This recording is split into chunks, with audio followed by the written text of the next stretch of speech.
कैसे पढ़ेगा इंडिया भाई? कैसे विश्व गुरु बनेंगे? कैसे स्ट्रक्चर खड़ा करेंगे? हवा में कि कुछ आधार भी चाहिए।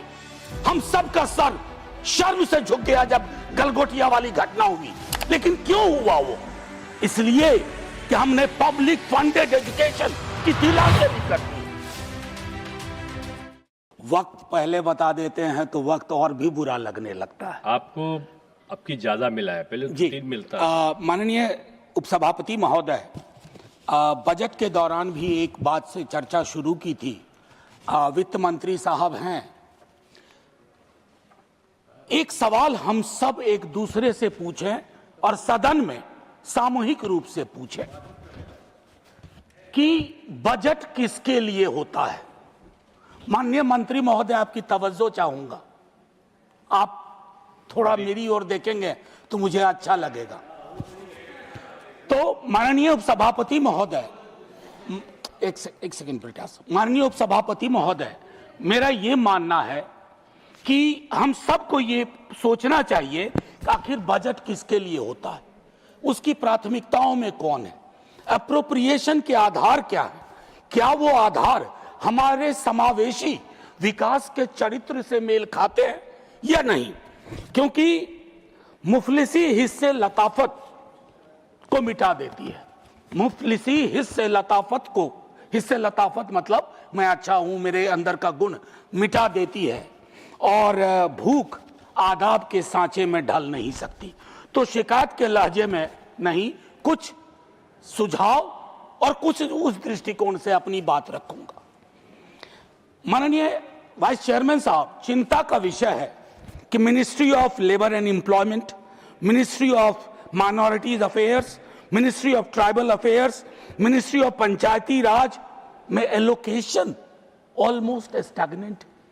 और ये चारों मिनिस्ट्री, इसका दायरा कितना बड़ा है यह हम सबको सोचना चाहिए। मिनिस्ट्री ऑफ सोशल जस्टिस के बारे में विल्सन साहब विस्तार से कह गए, मैं उस पर और टिप्पणी नहीं करना चाहता। लेकिन मैं ये जरूर कहूंगा कि अगर इसके दायरे को देखेंगे तो इसके एलोकेशन से चिंता सिर्फ हमारी नहीं होनी चाहिए।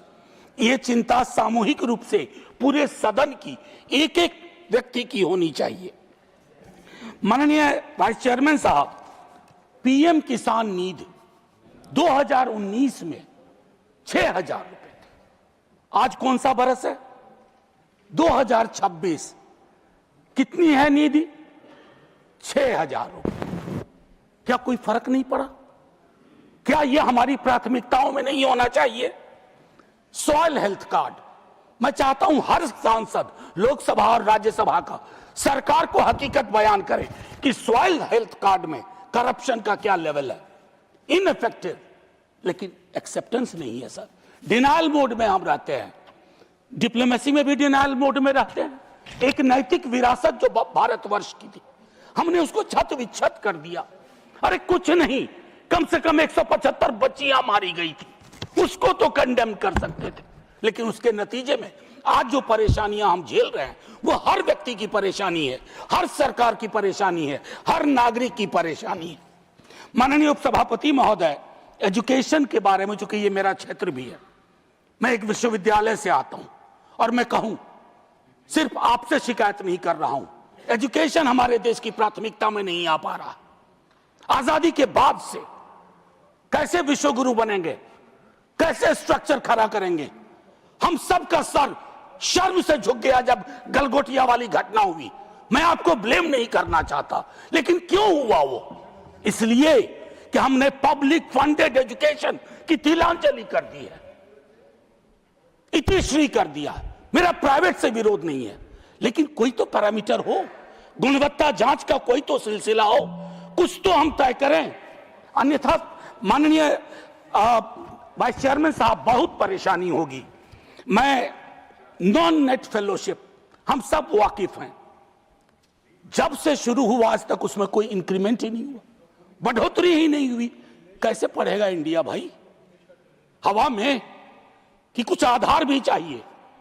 SC ST स्कॉलरशिप्स को लेकर के विल्सन साहब कह गए, अगर आप मार्जिनलाइज्ड कम्युनिटीज में इन्वेस्टमेंट नहीं करेंगे तो you are actually decimating the very structure of an inclusive economy and an inclusive society.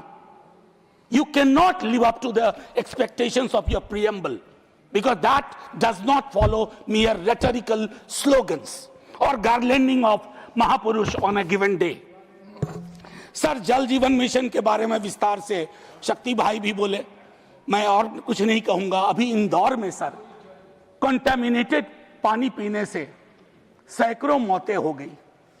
मैं इस पे पॉइंट स्कोर नहीं करना चाहता सर, विषय पे बोलना चाहिए। मैं एकदम इसी पे जल जीवन, मैं इसलिए कह रहा हूं, मैं विषय से विषयांतर नहीं होऊंगा।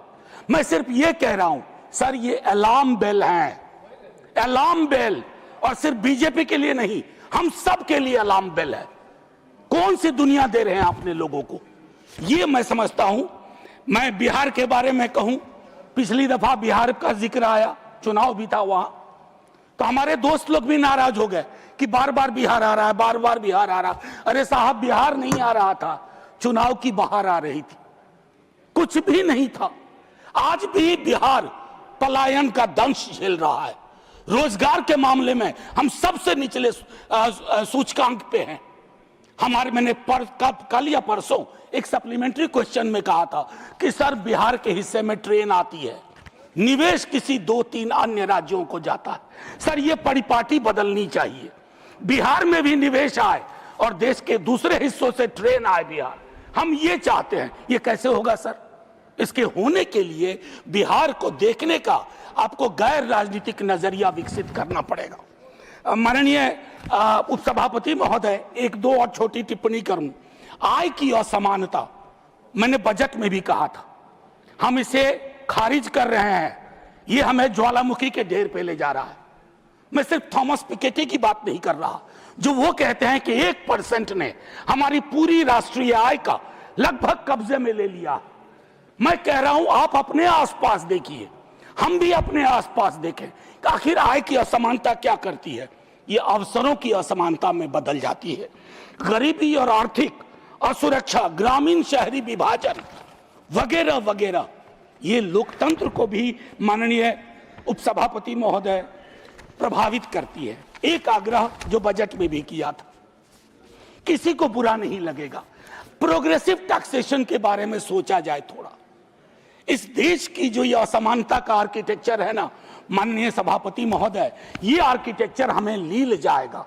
इसके लिए आवश्यक है कि विरासत टैक्स को एक बार एक्सपेरिमेंट करें और कर से जीडीपी अनुपात भी बेहतर हो तो प्रोग्रेसिव टैक्सेशन को एक बार हम सोचें। आखिरी सर, मैं आखिरी टिप्पणी करके 23 सेकंड है, ज्यादा वक्त नहीं लूंगा, 1 मिनट ज्यादा से ज्यादा। माननीय सभापति महोदय, मैंने एक चीज कही, सदन पक्ष और विपक्ष से मिलकर होता है।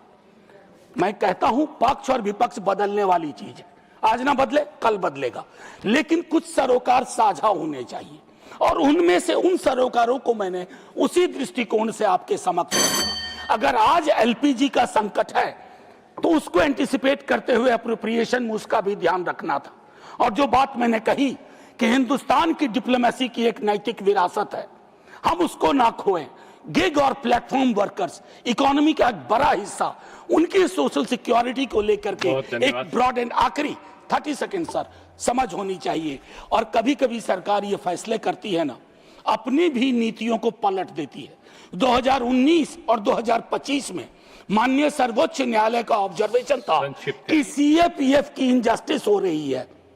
खुद जावड़ेकर साहब ने तब प्रेस कॉन्फ्रेंस की थी कैबिनेट के बिहाफ पे और कहा था ऐसा नहीं होने देंगे, लेकिन आज फिर से मैं समझता हूं सीएपीएफ को उनकी इनजस्टिस को ऑगमेंट करने की सिस्टमैटिक कोशिश हो रही है। सर, जय हिंद बोलने दीजिए। सर, जय हिंद से पहले थम्बी साहब को मत बुलाइए। जय हिंद सर।